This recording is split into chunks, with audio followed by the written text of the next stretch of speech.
నమస్తే, welcome to RTV Telugu. ప్రస్తుతం నాతో పాటు శివశక్తి నుంచి కరుణాకర్ అన్న ఉన్నారు. మాట్లాడే ప్రయత్నం చేద్దాం. ఇటీవల జరిగిన టెర్రరిస్ట్ అటాక్కి సంబంధించి హిందువుల్నే టార్గెట్ చేసి ఈ దాడి జరిగిందా, పొలిటికల్గా కూడా చూడొచ్చా, ఈ అంశాల మీద మాట్లాడే ప్రయత్నం చేద్దాం. నమస్తే అన్న.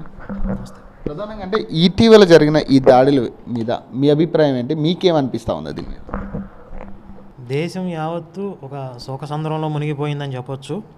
ముఖ్యంగా ఇది హిందుత్వం మీద, భారతీయత మీద జరిగినటువంటి దాడి. ఇది చాలా స్పష్టంగా అక్కడికి వచ్చినటువంటి ఉగ్రవాదులు మతం పేరుతో విడదీసి హిందువుల్ని టార్గెట్ చేసి మరీ చంపారు అనేది అక్కడ ప్రత్యక్ష బాధితులందరూ చెప్తున్నటువంటి విషయం.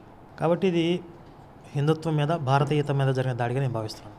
ఏంటంటే హిందువుల తరపున పోరాడుతున్న వ్యక్తిగా మీరు చెప్పండి. అంటే అక్కడ ఏదైతే విక్టిమ్స్ మాట్లాడే మాటల్లో వాళ్ళు కన్ఫర్మ్ చేసుకున్న విధానం కూడా చెప్తా ఉన్నారు. వీళ్ళు హిందువులా కాదని ఎట్లా ఫ్యాన్ క్లిప్ కన్ఫర్మ్ చేసుకున్నారు అనే అంశం మీద మీరు ఏం చెప్పదలుచుకున్నారో ఒక హిందువుగా, ఒక హిందూ ఫాలోవర్గా? ఇప్పుడు ఒక మతం పేరుతో ఒక ప్రమాదకరమైనటువంటి ఐడియాలజీ లోకంలో ఉంది. కొన్ని మతాల పేరుతో చాలామంది అవుతున్నాయి. అది ఒక మతం కాబట్టి, కొంతమంది విశ్వాసాలతో ముడిపడి ఉంటాయి కాబట్టి అయినప్పటికీ అలాంటి ఐడియాలజీ గురించి చర్చించడం కానీ, ఇది అవసరమా కాదా అని చెప్పి ఆలోచించడం కానీ, వీటి గురించి మాట్లాడే పరిస్థితి లేదు ఇప్పుడు. అలా నువ్వురుగప్పిన నిప్పులాగా ఉన్నటువంటి విషయాల వల్ల ఇప్పుడు జరుగుతున్న పరిణామాలు ఇవన్నీ కూడా. మనం ఎంతకాలం అయితే వాటిని దాచి ఉంచుతామో, వాటిని కప్పి ఉంచుతామో, ఆ ఐడియాలజీతో ఎప్పటికప్పుడు కొత్తగా వ్యక్తులు తయారవుతూనే ఉంటారు. ఆ తయారైనటువంటి వ్యక్తులతో వాళ్ళు మానవత్వం మర్చిపోయి మృగాల్లో మారిపోతారు. ఆ మృగాల్లో మారిపోయిన ఆ పశువులతో మానవాళికే ప్రమాదం ఉంటుంది. ఇటీవల అక్కడ ఎలక్షన్స్ జరిగిన మనం చూసాం. ఇటీవల జరిగినాయి మనకు తెలిసి కాశ్మీర్లో. దాదాపు సుప్రీంకోర్టు ఆర్డర్ తర్వాత అనుకుంటా అక్కడ ఎలక్షన్స్ కండక్ట్ చేయడం జరిగింది. ఒక పార్టీని ఎన్నుకున్నారు అక్కడ. సో ఈ పార్టీ ఎఫెక్ట్ కూడా ఉంటుందా, పార్టీ ఇన్వాల్వ్మెంట్ కూడా ఉందనుకోవచ్చు, అంటే పొలిటికల్గా కూడా అక్కడ జరిగిన ఇన్సిడెంట్కి సంబంధించి అవి ఇంకా విచారణలో తేలాలి. ఓవరాల్గా మనకి కనిపిస్తున్నటువంటి పిక్చర్ ఏంటంటే అక్కడ 370 ఆర్టికల్ రద్దు తర్వాత ఉగ్రవాదులకి పట్టు తగ్గింది కొంచెం. అంటే డెవలప్మెంట్ జరుగుతూ ఉంది. డెవలప్మెంట్ జరిగే కొద్దీ స్థానికంగా ఉన్నటువంటి ప్రజలు కూడా అభివృద్ధి వైపుకి వస్తారు, తీవ్రవాదులకు సహకరించరు. కాబట్టి వీళ్ళు క్రమక్రమంగా పట్టు కోల్పోతున్నారు. కాబట్టి ముందు ఆ పర్యాటకాన్ని దెబ్బతీయాలి, డెవలప్మెంట్ని ఆపేయాలి అనే ఒక ఉద్దేశంతో చేసి ఉంటారు అని అనుకుంటున్నాను. అంటే కొంతమంది పార్టీ నాయకులు కూడా మాట్లాడుతూ ఈ 370 ఆర్టికల్ రద్దు వల్ల ఒరిగింది ఏముంది అనేది కూడా కొంతమంది మాట్లాడుతూ ఉన్నారు. రాహుల్ గాంధీ లాంటి వాళ్ళు కూడా కొన్ని సందర్భాల్లో ఈ అంశాన్ని లేవనెత్తారు. ఏం చెప్తాను? ఇప్పుడు 370 ఆర్టికల్ రద్దు వల్ల తీవ్రవాదులకు నష్టం లేకపోతే సాధారణ ప్రజల మీద పనిగట్టుకుని దాడులు ఎందుకు చేస్తారు? పర్యాటక రంగాన్ని దెబ్బతీయాలని ఎందుకు కుట్రలు చేస్తారు? వాళ్ళు తీవ్రంగా నష్టపోయారు అనేది నిజం. అంటే వాళ్ళ రాకపోకలకు అంతరాయం కలుగుతుంది. పాకిస్తాన్ నుండి కాశ్మీర్కి వాళ్ళ చక్కగా అత్తగారింటికి వచ్చినట్లుగా ఆ రాకపోకలు ఏవైతే చేస్తున్నారో 370 ఆర్టికల్ రద్దు వల్ల అది సాధ్యపడట్లేదు. అలాగే దేశంలో ఎక్కడెక్కడైతే వీళ్ళు స్థావరాలు ఏర్పాటు చేసుకోవాలనుకుంటున్నారో అవన్నీ వాళ్ళకి క్లిష్టంగా మారాయి. కాబట్టి ఈ 370 ఆర్టికల్ రద్దు చేసిన తర్వాత వాళ్ళు పనిగట్టుకొని పగబెట్టుకొని ఇలాంటి దుర్మార్గాన్ని కొడిగట్టారు. అంటే బేసిక్గా అంటే ఈ దాడి తర్వాత మనం చూసుకున్నట్టంటే నాకు తెలిసి అన్ని రాష్ట్రాల్లో కూడా కొంత భయం కనబడుతోంది. ఏ రాష్ట్రంలో ఎప్పుడు ఏం జరుగుతూ ఉంది. ఎందుకంటే ఎగ్జాంపుల్ మనం ఉన్న హైదరాబాద్లో చూసుకోవచ్చు. గతంలో కొన్ని ప్రభుత్వాలు ఉన్నప్పుడు బాంబు పేలుళ్ళు ఇట్లాంటి రకరకాల అంశాలు మనం చూసాం. ఇవి జరిగే పరిస్థితి కనపడుతుందా ఇప్పుడు ఈ దాడి తర్వాత చూస్తుంది? ఇప్పుడు జరుగుతున్నటువంటి పరిణామాలు చూస్తుంటే కనుక ఇక ఉగ్రవాదాన్ని భూస్థాపితం చేయడానికే గట్టి చర్యలు తీసుకోవడానికి మన కేంద్ర ప్రభుత్వం సన్నద్ధం అవుతుంది అన్నట్లుగా వార్తలు వస్తూ ఉన్నాయి. నిజంగా అలా జరగాలని కూడా కోరుకుందాం.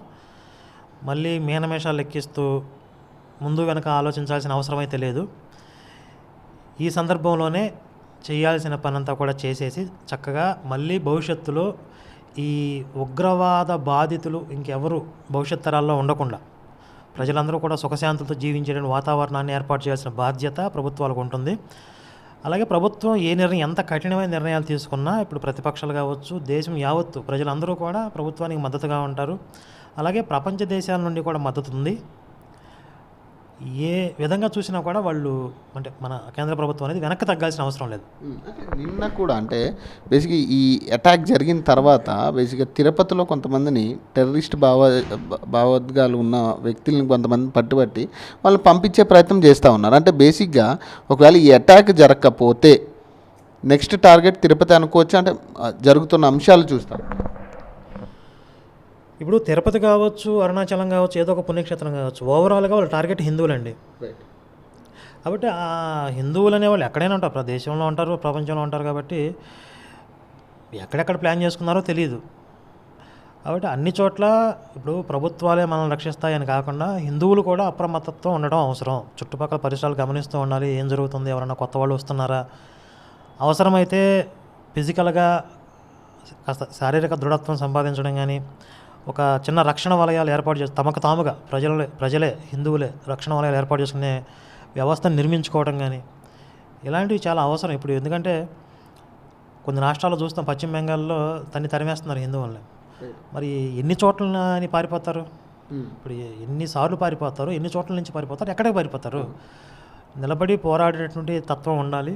తమను తాము రక్షించుకునే మనోస్థైర్యం, మానసిక ధైర్యం అందరికీ రావాలి. కేవలం ప్రభుత్వాల మీదో ఇంకొకరి మీదో ఆధారపడటం కాదు. హిందువులు స్వతహాగా స్వయం ప్రతిపత్తితో తమను తాము రక్షించుకునేటటువంటి స్థితిలోకి రావాలని నేను కోరుకుంటున్నాను. ఈ వక్ఫ్ బోర్డు సవరణల కూడా కొంత వినపడతా ఉంది మాటలు. ఈ వక్ఫ్ బోర్డు సవరణల వల్ల కూడా ఈ అటాకులు జరుగుండొచ్చేమో ముస్లిమ్స్ నుంచి అనేది కూడా ఒక మాట వినపడతా ఉంది. అలాగే పక్క రాష్ట్రాలు మమతా లాంటి వాళ్ళు మేము ఇది మాకు అవసరం లేదు ఈ బోర్డు అనేది కూడా వాళ్ళు చెప్పిన దాఖలాలు కూడా మనం చూసాం. అక్కడ కూడా హిందువుల్ని బయటికి లాక్కొచ్చి కొట్టిన ప్రయత్నాలు కూడా చేశారు. మరి ఏం చెప్తారన్నది ఈ ఎఫెక్ట్ ఉంటుందా ఖచ్చితంగా? ఇప్పుడు భారతదేశంలో ఉన్నటువంటి వక్ఫ్ బోర్డులో చట్ట సవరణ చేస్తే పాకిస్తాన్లో ఉన్నటువంటి టెర్రరిస్టులు కోపం వచ్చిందా? అంటే వాళ్ళకి వీళ్ళకి ఏమైనా లింక్ ఉందా? ఇప్పుడు ఇక్కడ ఉన్నటువంటి కమిటీలో వక్ఫ్ బోర్డు ఆ కమిటీల్లో ఉండేవాళ్ళు నష్టపోతున్నారు. ఇప్పుడు కేంద్ర ప్రభుత్వం ఏం చేస్తుంది, పేద ముస్లిమ్స్కి కూడా ప్రయోజనాలు చేకూరలేక మేము చట్టాన్ని మార్చామని చెప్తున్నారు. కొంతమంది మాత్రమే దీని మీద దళారీలాగా ఏర్పడి వాళ్ళు మాత్రమే లబ్ధి పొందుతూ ఉన్నారు. కాబట్టి పేద ముస్లిమ్స్కి కూడా ప్రయోజనాలు చేకూరలేక మేము వ్యవస్థను తయారు చేస్తామని చెప్పారు. అయితే గీతే దళారులుగా ఉన్నవాళ్ళు భారతదేశంలో ఈ కమిటీల్లో ఉండి దళారులుగా ఉండి వక్ఫ్ చట్టం ద్వారా లబ్ధి పొందుతున్న వాళ్ళు అసహనం రావాలి. కానీ పాకిస్తాన్లో ఉన్న టెర్రరిస్టులకు ఎందుకు కోపం వచ్చింది అంటే ఇక్కడి నుంచి వస్తున్నటువంటి ఆర్థిక ప్రయోజనం వీళ్ళు పాకిస్తాన్కి పంపిస్తున్నారా? అంటే ఈ రెండింటి లింక్ ఉందని వాళ్ళే ఒప్పుకున్నట్లే కదా. అలా ఉంటుందని అనుకోవట్లేదు. ఒకవేళ ఉందేమో వాళ్ళు చెప్పాలి. ఒక ముఖ్యమంత్రి స్థాయి వ్యక్తి మమతా లాంటి వాళ్ళు లేదు ఈ వక్ఫ్ బోర్డు సవరణలు మాకు వద్దు, అసలు మా రాష్ట్రంలో మేము దీన్ని అమలు చేయమంటూ ఆమె ఇచ్చిన ఏదైతే ప్రచారంలో ఒక స్పీచ్కి సంబంధించి ముస్లిమ్స్ అందరూ కూడా ఆగ్రహానికి గురై మొత్తం హిందువులకి ముస్లింలకి అక్కడ జరిగిన విధ్వంసం మనం చూసాం. ఇళ్లల్లోంచి లాక్కొచ్చి హిందువులందరూ కూడా దారి తెలియక ఎక్కడో ఒక చోట దాక్కునే పరిస్థితి వచ్చింది అక్కడ. మళ్ళీ ఇలాంటివి మళ్ళీ రిపీట్ అయ్యే ఛాన్స్ ఉంటుందా? ఈ ఉగ్రవాదుల వల్ల రెచ్చగొట్టే ప్రయత్నం అనుకోవచ్చా ఇవన్నీ? ఇప్పుడు ఆవిడ మమతా బెనర్జీ ఏమనుకుంటుందంటే అసలు ఆవిడ ఈ దేశంలో బాగా అనుకోవట్లేదు. ఆవిడ ఒక సెపరేట్ కంట్రీ, పశ్చిమ బెంగాల్ అనేది ఒక సెపరేట్ కంట్రీ, దానికి ఆవిడ అధ్యక్షురాలు అనుకుంటుంది. కేంద్రం పార్లమెంట్లో చేసిన చట్టం నేను అమలు చేయను అని చెప్పడం అంటే భారతదేశ సార్వభౌమాధికారాన్ని కించపరచడమే కదా, ధిక్కరించడమే కదా, రాజ్యాంగాన్ని వికరించడమే కదా. ఆవిడ మీద దేశద్రోహ చట్టం కింద కేసు నమోదు చేయాలి సాధారణ నియమాల ప్రకారం. అయితే మరి అది ఎందుకు జరగట్లేదు అనేది ఆలోచించాల్సిన విషయం. ఇది ఒకటే కాదు, చాలా సందర్భాల్లో అసలు ఒక ముఖ్యమంత్రి స్థాయిలో బాధ్యతగా ఆవిడ ఎప్పుడు మాట్లాడినట్టు మనకి ఎప్పుడు కూడా కనపడదు. ఎంతసేపు కూడా ఒక వర్గానికి కొమ్ము కాస్తూ మీరు వాళ్ళని కొట్టండి, వాళ్ళని చంపండి, నేను చూసుకుంటాను అన్నట్లుగానే ఆవిడ వ్యవహార శైలి ఉంటుంది. మరి ఇంతకాలం ఆవిడ అధికారంలో కొనసాగుతుంది అంటే అక్కడ హిందువుల్లో ఇన్ని దెబ్బలు తింటున్నా, ఇన్ని చావు దెబ్బలు తింటున్నా మరి అక్కడ ఉన్న హిందువులకి జ్ఞానం రావట్లేదా? ఆవిడకి ఓట్లేసి గెలిపిస్తున్నారా? అంటే క్యాస్ట్ పాలిటిక్సా? లేదా బంగ్లాదేశ్ నుండి లక్షలాది మంది కోట్లాది మంది వలసలు వచ్చేసారు, అక్రమంగా వలసలు వచ్చేసారు. వాళ్ళందరికీ ఓటర్ ఐడీలు ఆధార్ కార్డులు ఇచ్చేసింది, వాళ్ళనే ఒక ఓటు బ్యాంక్గా మార్చుకుంటుంది. ఎన్నికల కమిషను దృష్టి పెట్టి అక్రమంగా వలస వచ్చిన వాళ్ళకి ఓటర్ ఐడీలు ఇస్తే కనుక అవన్నీ కూడా రద్దు చేయాల్సిన అవసరం ఉంది. మెయిన్ బంగ్లాదేశ్ నుండి ఈ రోహింగ్యా ముస్లిమ్స్కి ఈ పశ్చిమ బెంగాల్ అనేది ఒక అడ్డాగా మారిపోయింది.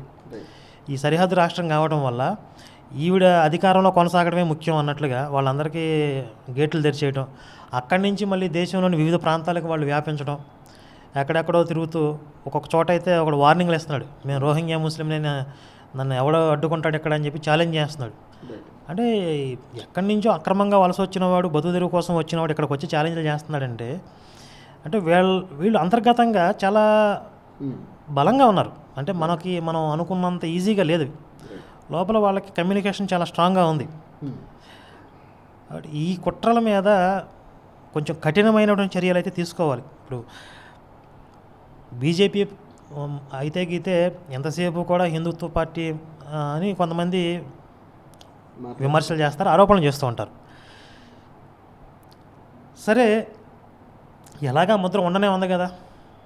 ఇప్పుడు బీజేపీ నేను సెక్యులర్ అని చెప్పుకున్నంత మాత్రాన దేశద్రోహులేమీ వాళ్ళకి మద్దతు ఇచ్చే అవకాశం లేదు, వాళ్ళకి ఓట్లు వేసే అవకాశం లేదు. మీరు హిందుత్వం వైపు, జాతీయత వైపు నిలబడండి బలంగా. మాలాంటి హిందుత్వవాదులందరూ కూడా, హిందువులందరూ కూడా ప్రభుత్వాన్ని సపోర్ట్ చేయడానికి ఉన్నారు కదా.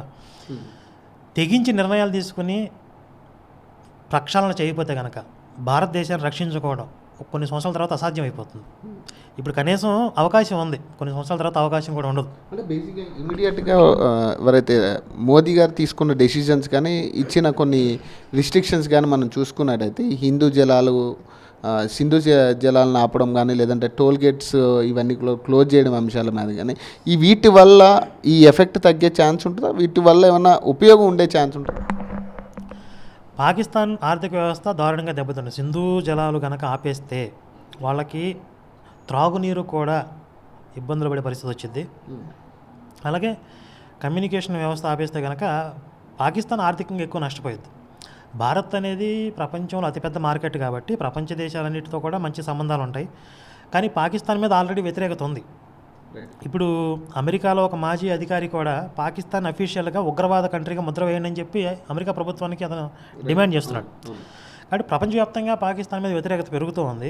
అది ఉగ్రవాదాన్ని పెంచి పోషిస్తుంది, ఉగ్రవాదులకు అదొక స్వర్గధామం అనే విషయాలు అందరికీ బహిరంగంగా తెలిసిన విషయాలే. కనుక ఈ సందర్భంలో ప్రభుత్వం కనుక కొన్ని కఠినమైన నిర్ణయాలు తీసుకున్నప్పటికీ దానికి యాక్సెప్టెన్సీ ప్రపంచవ్యాప్తంగా దానికి ఆమోదం ఉంటుంది. బేసిక్గా ఇంకా ప్రతి దాడే అనుకోవచ్చా, లేదంటే ప్రతి యుద్ధం అనుకోవచ్చా, లేకపోతే ఏంటి ఇంకా దీనికి ఆప్షన్ లేదా? యుద్ధమేనా? బహుశా జరుగుతున్న పరిణామాలను చూస్తే కూడా యుద్ధం వైపుకి వెళ్తున్నట్లుగా అనిపిస్తూ ఉంది. యుద్ధం తప్పనిసరి అని అనిపిస్తుంది. ఎందుకంటే ఇప్పుడు ఇజ్రాయెల్ ఒక చిన్న దేశం, తనని తాను రక్షించుకోగలుగుతుంది. చుట్టూ అన్ని ఇస్లామిక్ దేశాలున్నా అంతమంది తీవ్రవాదులు ఒక తోడేళ్ళలాగా, హైనాల్లాగా కాచు కూర్చున్నా కూడా ఇజ్రాయెల్ తనను తాను రక్షించుకోగలుగుతుంది అని అంటే, ఆ దేశాన్ని టచ్ చేస్తే ఒక 10 మందిని చంపితే మన వాళ్ళు 100 మందిని చంపుతారు అనే ఒక భయం చుట్టూ ఉన్న శత్రువులకు ఉంది. అదే చేసి చూపించింది ఇటీవల కూడా, చరిత్రలో కూడా అదే చేసింది. ఇప్పుడు ఇటీవల కూడా అదే జరిగింది. హమాస్ ఎప్పుడైతే ఆ దేశ ప్రజల్ని, సాధారణ పౌరుల్ని చంపిందో దానికి 100 ప్రతీకారం తీర్చుకుంది.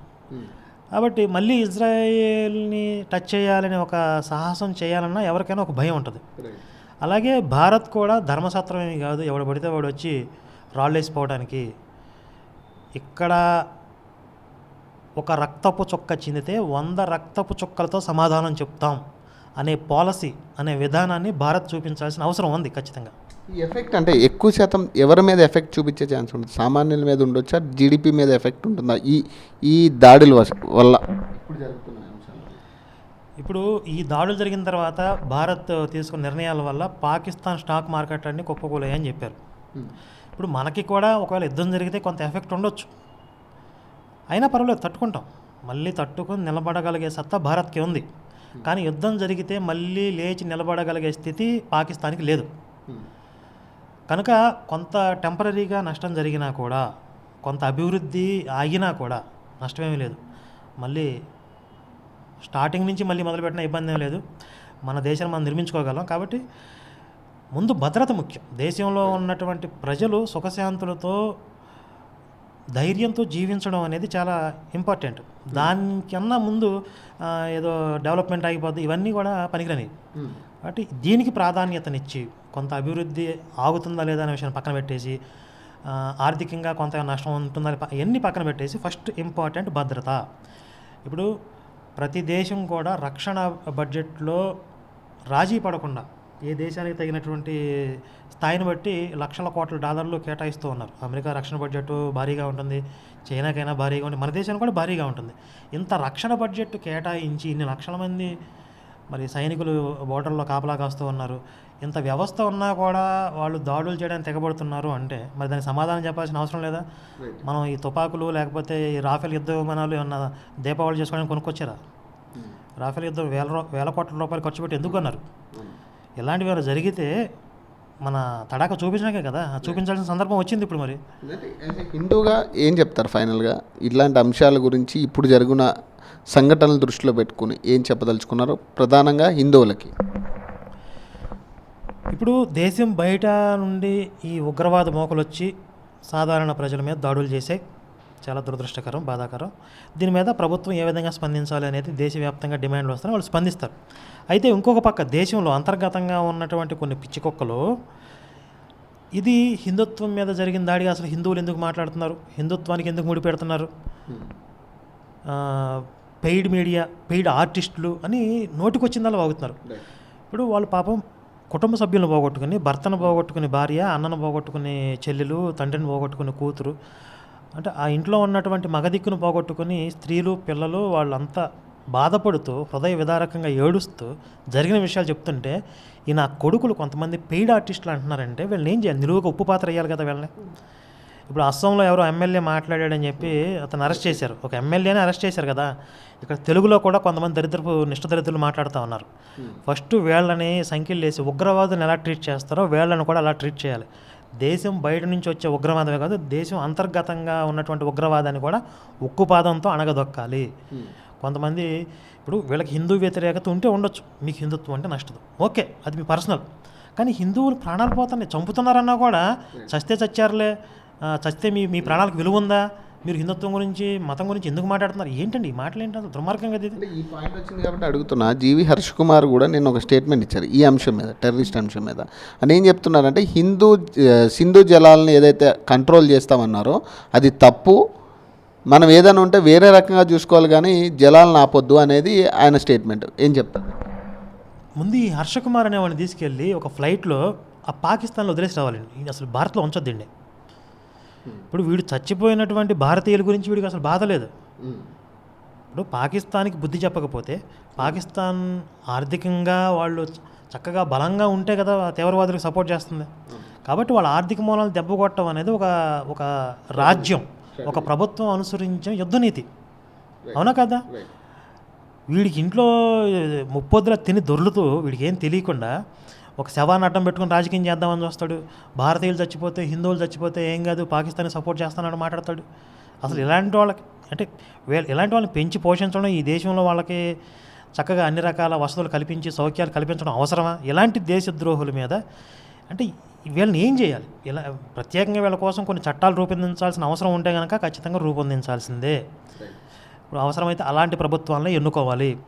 హిందువులు కనుక ఈ అంతర్గత ఉగ్రవాదం మీద దృష్టి పెట్టి వీళ్ళకి బుద్ధి చెప్పేటటువంటి చర్యలకి ప్రభుత్వాన్ని డిమాండ్ చేసి, ఒకవేళ అలాంటి చర్యలు తీసుకోగల ధైర్యం, తెగింపు ప్రభుత్వాలు చేస్తే, వాళ్ళని సమర్థించి సపోర్ట్ చేసి నిలబెట్టుకోకపోతే వీళ్ళే ఒక ఓటు బ్యాంకు రాజకీయాలు తీసి హిందూ వ్యతిరేక నిర్ణయాలు అమలు చేసేలాగా ప్రభుత్వాలు వీళ్ళే డిమాండ్ చేసి అంతర్గతంగా వీళ్ళు దేశాన్ని సర్వనాశనం చేస్తారు.